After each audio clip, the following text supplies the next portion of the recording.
Ito po ang lokasyon ng mga Coliseum sa 2nd District ng Parañaque. Ito ang mapa ng Parañaque. Makikita nyo ang Barangay BF Homes, Barangay San Antonio, Barangay Marcelo Green, Barangay San Valley, Barangay Don Bosco, San Martin de Porres, San Merville, sa Barangay Munwok. At ito naman ang sa 1st District, San Isidro, San Dionisio, La Huerta, Santo Niño, Vitales, Tungalo, Tambo, at Baclaran. Alam nyo, yung mga nag-Google Earth dito, magugulat kayo. Marami po sa mga Coliseum namin, yung mga napagawa mga 1.5 years ago, makikita na sa Google Earth, makikita na sa yung bubong sa Google Earth. Ito ang listahan ng mga Coliseum na atin natapos na. Mula noong 15 Congress, noong isang taon, 22 ang aming natapos. Nasimulan 8, meron pang 8 na nasimulan na. At mula nung sinimulan ko itong programa ito, 56 na po na Coliseum na covered courts ang atin na ipagawa sa 2nd District ng Parañaque. Sana po makapasal kayo doon sa 2nd District at tingnan nyo yung aming mga proyekto doon. At for funding, meron na pong 11 na nakahanay. Kaya hindi pa po tapos yan, meron pa rin idadagdag dyan. Pero hindi lang yan ang ating proyekto. Isang napakagandang proyekto tungkol sa paglinis ng mga ilog, ng mga creek. Mahalaga ito. Bakit? Sapagkat pag marumi ang creek, baka magdulot ng sakit. At saka pag barado, baka bumaha. At saka siyempre, pag marumi ang creek, ay hindi magandang tingnan. Ito po ang mga desilting and riprapping project natin. Isa rin sa ating mga priority. Halimbawa, ito yung sa Airport Village. Doon po sa Barangay Munwok. Dati barado ito. 2 riprapping projects ang ating ginawa rito. Nagpunta ko ron, matapos ang malaking ulan ng Pedring ito, araw ng Typhoon Pedring ito. Tignan nyo ang daloy ng tubig ngayon doon sa Airport Village. Napakaganda na at hindi na bumaha. Meron pa tayo mga ongoing projects doon. Malalaking riprapping projects po ito. Pinakamalaki. Sabi ng Department of Public Works, pinakamalaki ngayon sa kasaysayan ng 2nd District ng Parañaque. Ewan ko, sa 1st District, ito po ang major riprapping and desilting project sa Tungalo Creek sa Barangay Munwok. Ongoing po ito. Pwede kayo manood. Nakakatuwa akong panoorin yan sapagkat ang dami pong mga equipment na ginagamit yan. Maraming tao ang nagtatrabaho dyan ngayon. Ito naman ang desilting and riprapping doon pa rin sa Tungalo Creek sa Barangay Munwok.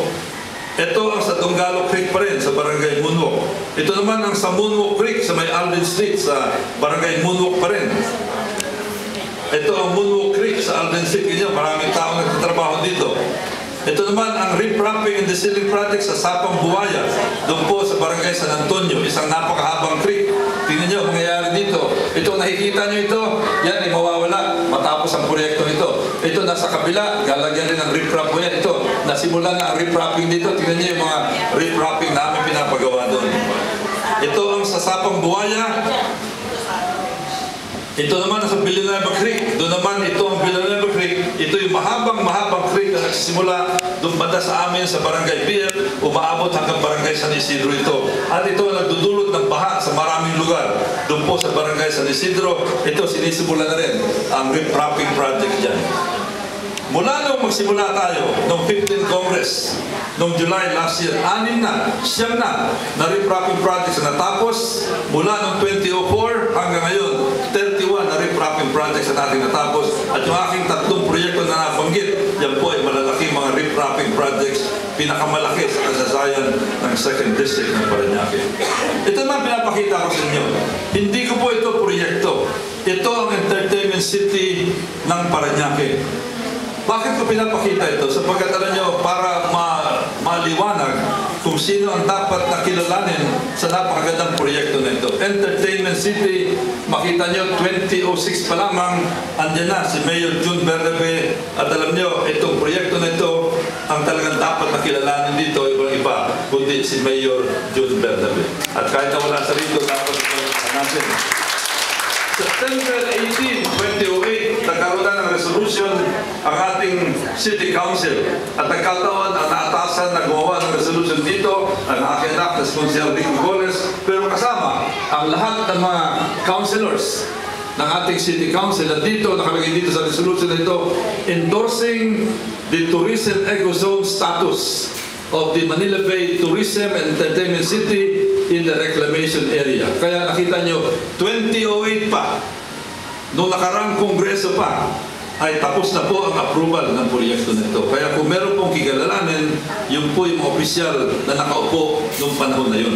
At katunayan, nung magkaroon ng pulong ang Committee on Appropriations, at ako'y membro dyan, at ng PAGCOR na siyang pasimuno ng Entertainment City, tinanong ko, si PAGCOR Chief Executive Officer Dagya, tinanong ko siya, Chief Executive Officer, yung po ba mga building na ginagawa ngayon, yung banda sa may reclamation area, kailan ho ba na-approve ang mga kontrata dyan? Ang sagot niya, noong pang 2008 na-approve. Kaya klaro-klaro na ang dapat kilalanin dito ay ang mga opisyal na noong pa man ay nakaupo na sa opis sa gobyerno ng ating Parañaque. At siyempre, yan ay wala iba kundi ang ating Mayor June Bernabe. Palakpan po natin ulit si Mayor June Bernabe. Ngayon, marami po sa mga nakaka-observa sa akin. Congressman, madalas ka namin makita ng palakad-lakad. Minsan nakikita ko sa Banana Compound. Bumibisita sa Gat Mendoza. Nagsisimba sa kung saan-saan. Sa Baclaran nandun ako. Sa BF nandun ako. Naka-standby sa Tropical. Naka-standby sa Macdo. Doon sa may Kabiasnan. Madalas makita nila palakad-lakad. Sabi nila, Congressman, baka naman madalas ka namin makita, baka ikaw ay naglalakwatsa na sa kamera at hindi ka na nagtatrabaho doon. Hindi po, kasi alam ko kung ano ang dapat yung pala ng isang kongresista. Para pong dalawa ang aking katawan. Nandito po ako sa Parañaque, pero nandun din ako sa Kamara del Representante at tumutupad sa aking tungkulin. At ako po'y nag-uulat sa inyo na mula pa noong 1992, 6 na termino na po na aking paglilingkod, ni minsan si Congressman Goles ay hindi po nag-absent sa sesyon ng Kamara de Representantes. 100% perfect attendance po ang aking record. At yan po ay pinagmamalaki ko. Salamat po. Hindi po tayo matulad ng iba. Bago malamang sa Kamara, meron ng ilang absent. Si Congressman Goles ay hindi po. Ito po ang mga litrato habang ako ay nagtatrabaho doon. Nakunan tayo. Minsan nakaupo, nakikinig sa mga debate. Minsan nakatayo, nakikipagpuntahan sa mga ilang kongresista. Minsan ako nakatayo, nagtatulumpati. O kaya ako nagtatanong sa aking mga kapwa kongresista. Authored landmark laws. Pero siyempre, meron pa rin magtatanong, Congressman, baka naman ikaw ay present, pero nagbubutas lamang ng silya doon. Hindi po. Ako po ay nagtatrabaho. Katunayan, pinagmamalaki po i-report sa inyo. Ito po mga tinatawag na landmark laws na ang inyong likod ang siyang mayakda. Ang unang-una, at ito ay tinuturing na isa sa pinakamahalagang batas na lumabas sa ating panahon. Ang Climate Change Act of 2009, Republic Act 9729. Alam niyo ang climate change, madalas pag-usapan ito sa buong daigdig sa United Nations. Pag nag-meeting ang mga presidente ng iba-ibang bansa, climate change. Ang climate change maaaring magdulot ng malaking sakuna sa atin, malaking banta at panganib sa ating sangkatauhan, sa ating sibilisasyon. Sabi nila, pag hindi raw mapaayos natin ang kalagayan natin dahil sa climate change, yung mga coastal areas, yung mga bayan, mga syudad na malapit sa dagat ay baka lumubog pag tumaas ang dagat. Kaya anong sagot natin? Climate Change Act of 2009. At nakita nyo, nung ito ay pinirmahan ng Presidente, ako po ang principal author, ito ay naging headline, front page material po. Ganyang kahalaga ang Climate Change Act of 2009. Ang isang mahalaga rin, International Humanitarian Law, Karapatang Pangtao, Republic Act 9851. Philippine National Police Reform Act, ang pagreforma ng ating Philippine National Police. Alam niyo, ang PNP, napakalaga para sa pang-araw-araw na kabuhayan natin. Kailangan i-reforma ito, tuloy-tuloy po ang reform program. At dito, sapagkat ako'y humawak ng Committee on Public Order and Security ng 2 termino, nakilala natin at naunawaan natin ang gusto ang operasyon ng Philippine National Police. Bukod pa sa katotohanan na marami po sa naging leader ng PNP na mga naging kaklase ko at naging kasama ko sa Philippine Military Academy. Philippine Coast Guard Act para sa mga kababayan natin na madalas magbiyahe sa dagat para tungkol sa kaligtasan ng mga tao habang nasa dagat. At kasama rin dito ang pagiging syudad ng Parañaque. Republic Act number 8507, the Cityhood Act of Parañaque, naging syudad ng Parañaque sa bisa ng Republic Act 8507 ang mayakda ang inyong lingkod. At itong Expanded Senior Citizens Law. Alam niyo, ang Expanded Senior Citizens Law, ito ang sagot namin. Naalala niyo, Nagkaroon ng senior citizens law. Binigyan ng 20% discount ang mga senior citizen. Pero biglang pumasok yung VAT, Value Added Tax ng BIR. Ang ginawa, yung 20%, binawasan, naging 8% na lamang sapagkat binawas yung 12%. Marami pong nagreklamo dito, marami napaiyak dito. Kaya anong ginawa ni Congressman Goles kasama ang ilang pang mga kongresista, tinrabaho namin ito, ang inilabas namin. Republic Act 9994, isa ako sa mga co-authors. Ito ang expanded senior citizens law na ibinalik yung 20% of discount ng mga senior citizen. Paglilingkod sa mga senior citizen ni Congressman Goles po. Salamat po.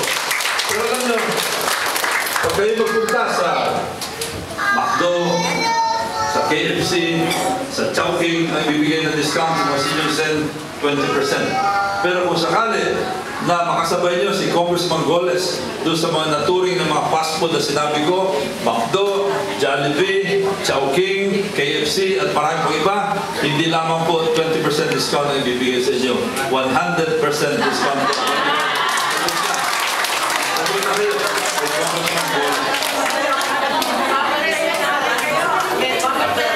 Pantayan niyo po ako, okay lang ko yan. Pantayan niyo ako araw-araw. Education agenda.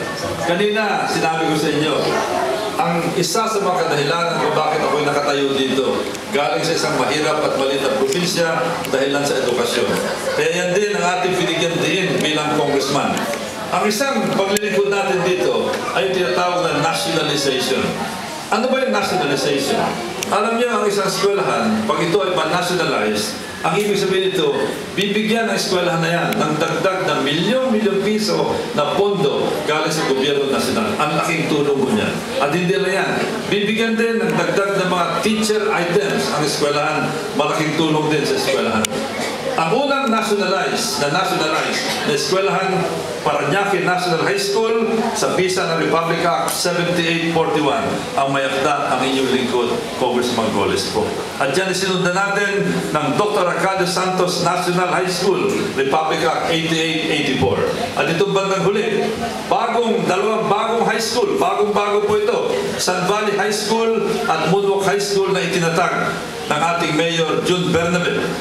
Bagong-bago pa lang, nauna pa ang maraming high school in the first district, pero pagdating sa nationalization, nauna ang San Valley National High School at Moonwalk High School sa bisa ng Republic Act 10064 at Republic Act 10065. Paglilingkod ni Congressman Goles sa 2nd District ng Parañaque. Kaya ito po yung nakakatuwa sapagkat nauna pa sa mga ibang nauna ng mga high school sa 1st District. Pasensya na po kayo at ako'y tuwan-tuwa ang pangyayari na yan. Ano ba mga panukalang batas natin? Kasi baka meron magtanong, Congressman, ikaw ay pang-anim na termino na. Kadalasan yung mga pang-anim na termino ay nagre-relax na. Dahil na marami na siya nagawa. Hindi po, tayo ay patuloy na nagtatrabaho at meron pa tayong mga karagdagang mga panukalang batas. At katunayan, nung pong matapos ang SONA ng ating presidente noong July 25, naglabas siya ng isang libro. Ang titulo ng libro, Priority Legislative Measures of the President. Ito po yung libro niya. At dito sa libro niya, ay itinala niya yung 23 na tinatawag niyang Priority Legislative Measures. Ang ginawa nila, nireview nila ang libo-libong mga panukalang batas na ipinahil ng 24 senators at more than 280 members of Congress. Libo-libo po yan. 23 lamang ang kanilang pinili. Ako po'y tuwang-tuwa na i-report sa inyo na sa 23 na yan, 3 ay panukalang batas ni Congressman Goles. Ano po ito mga ito? Witness Protection Bill, House Bill number 15.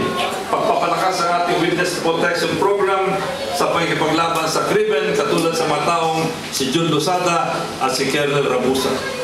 Pangalawa, Anti-Money Laundering Bill.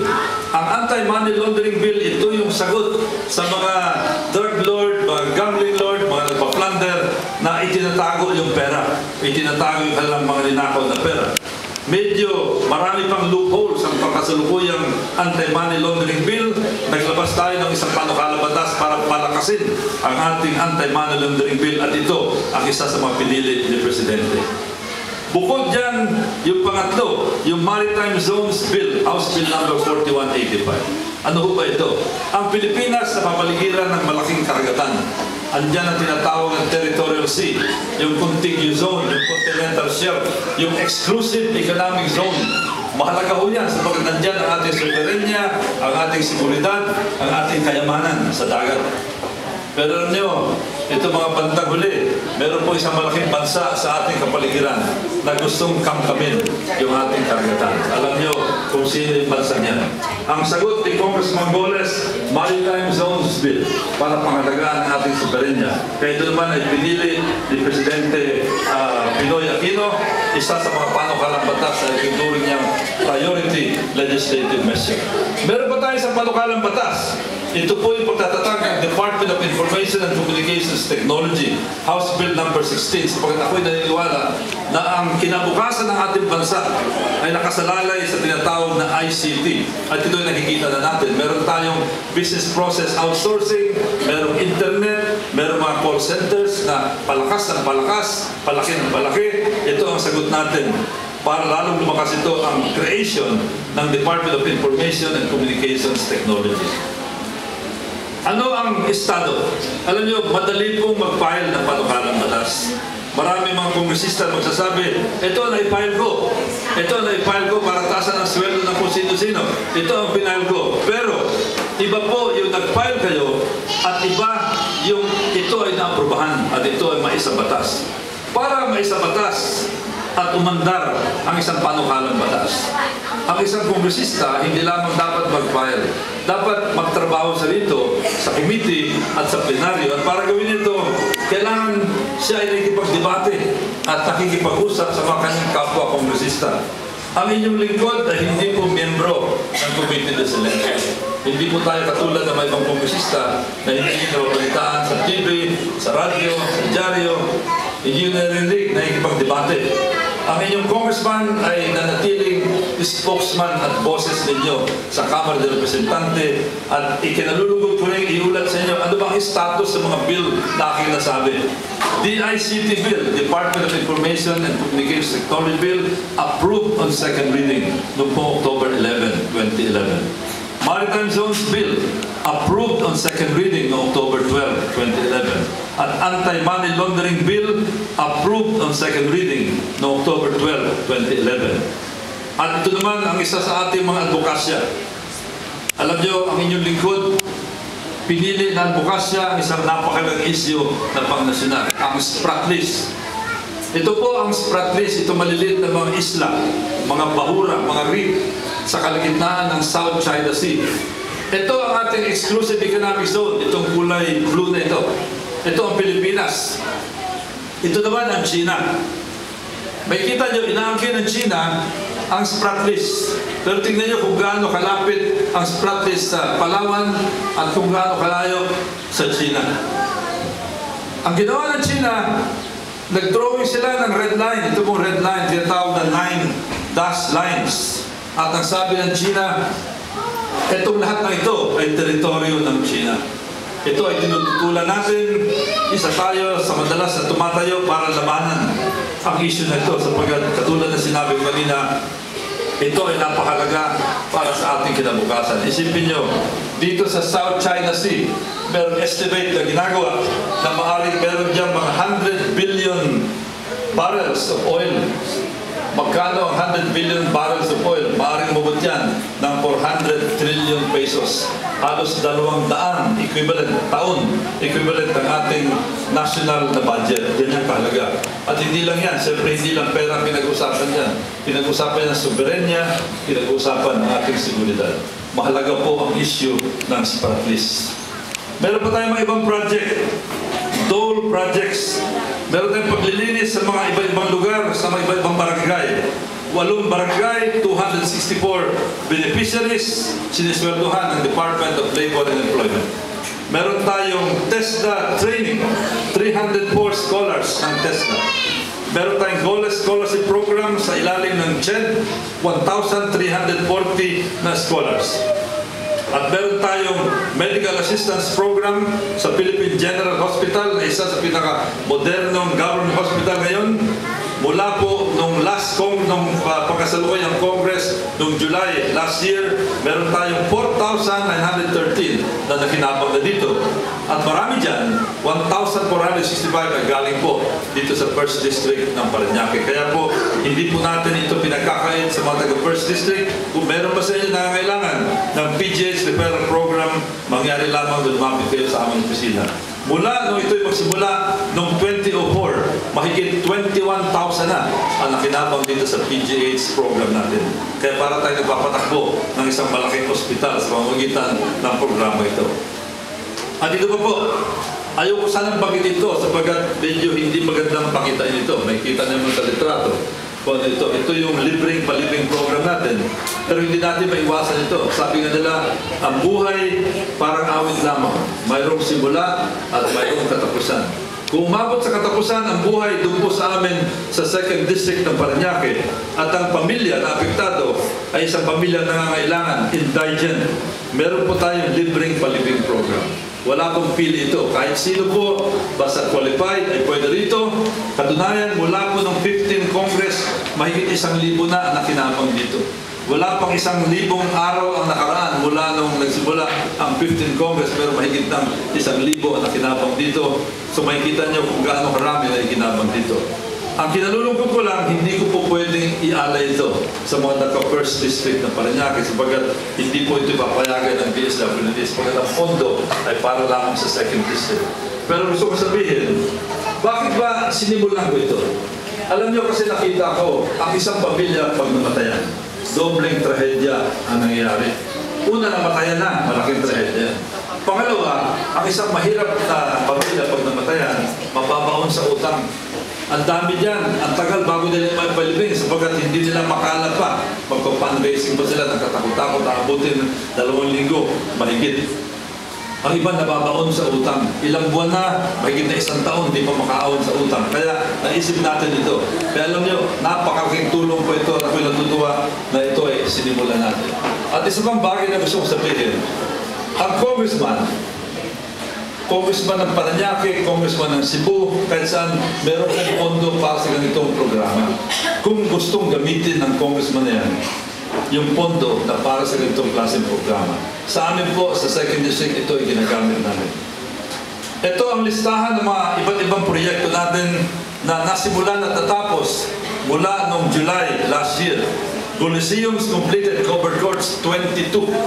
Alam nyo, meron mga ibang congressmen, mga kasama ko, 3-4 may pagmamalaki nila. Pero talagang dahilan na may pagmamalaki nila. Pero tayo, hindi lang 3, hindi lang 4, hindi lang 5, kundi 22 ang ating natapos. At meron pang ginagawa, Coliseums under construction, 8. Coliseums for funding at ang pondo nito ilalabas nitong buwang Nobyembre o kay December, meron pang 11 na nakahanay dito. School buildings completed, 4. School buildings under construction, 4 din po. Roads completed, 9. PGH referrals, 1,000. TESDA scholars, daan-daan. CHED scholars, mahigit 1,000. Dole workers, 264, libreng palibing, mahigit 1,000. At desilting and riprapping projects na natapos siyam, pero meron tayong 3 malalaking riprapping projects na ngayon ay ongoing na mas malaki pa dito sa siyam na nauna. Pag titingnan nyo yung haba nung i-riprap ng mga creek doon sa amin sa 2nd District ng Parañaque, napakikinabangan din ng taga 1st District sapagkat marami po sa mga creek na ito ay nasa boundary ng 1st District at 2nd District o kaya nakakonekta sa creek na tuloy-tuloy hanggang doon sa 1st District ng Parañaque. Participation sa plenaryo.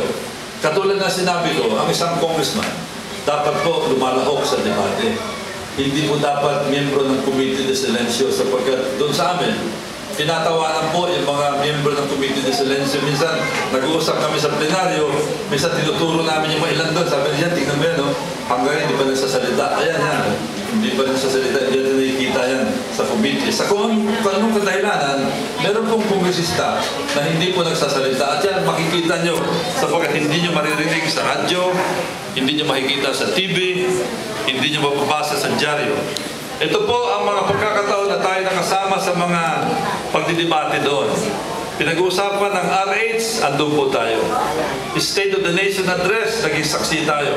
Budget, Yung budget ng isang taon, ito po yung nagtrabaho, natapos kami alas 3 ng umaga, pinisintan ni Speaker Belmonte ang budget, ang inyong lingkod ay nasa tabi ni Speaker Belmonte.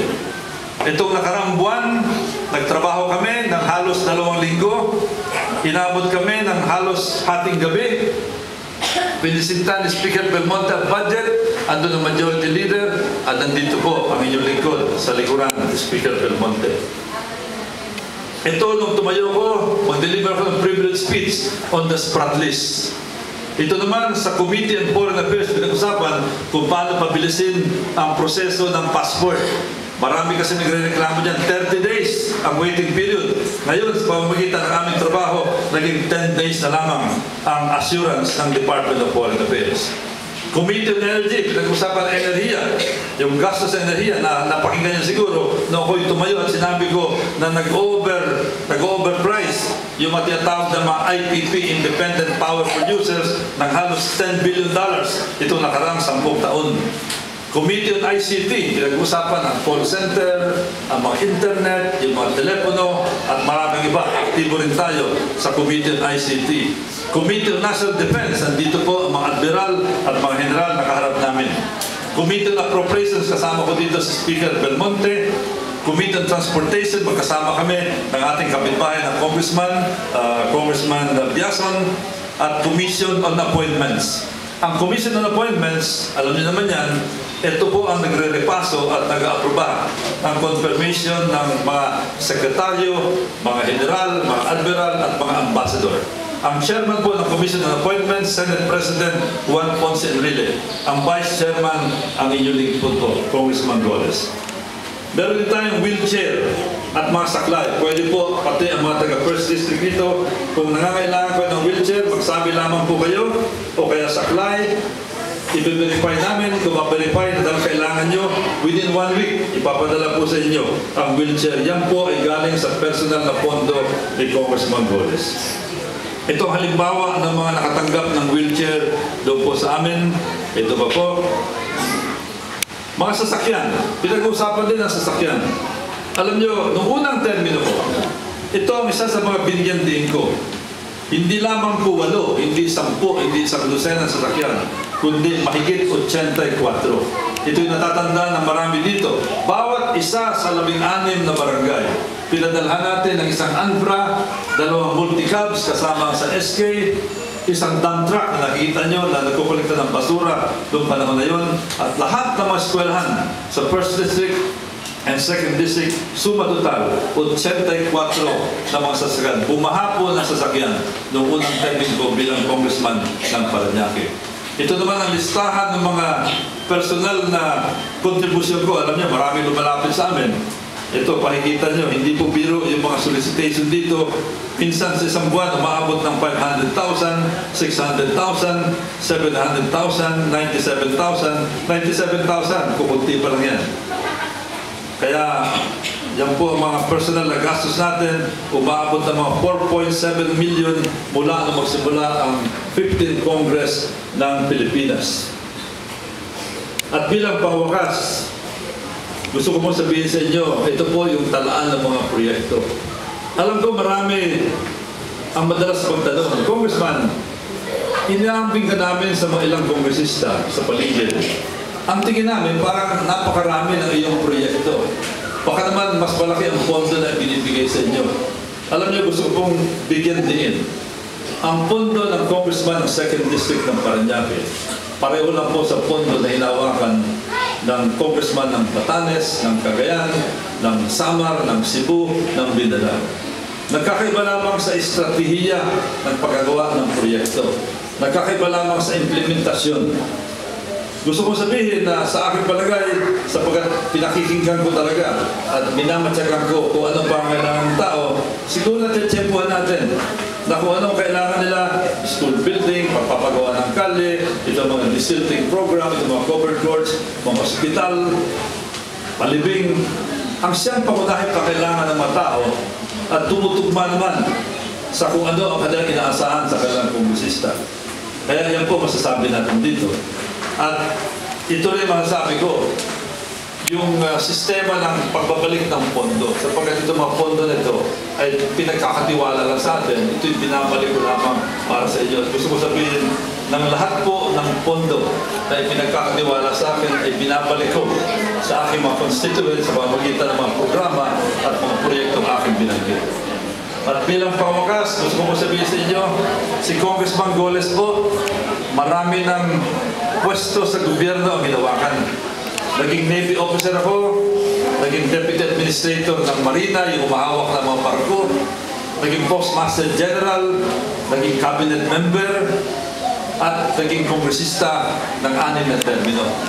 Malaking pondo po ang pinagkatiwala na sa akin.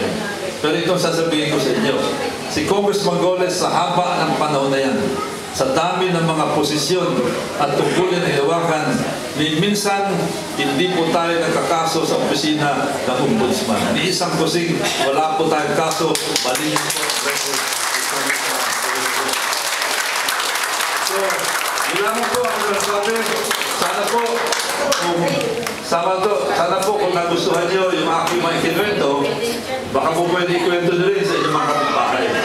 Hindi po ito ang huli at unang ulat ko sa bayan dito sa Barangay Vitales. Ako po'y babalik. Alam ko marami pang lugar ang gusto kong bigyan ng ulat. Marami pang lugar na gusto kong pasyalan.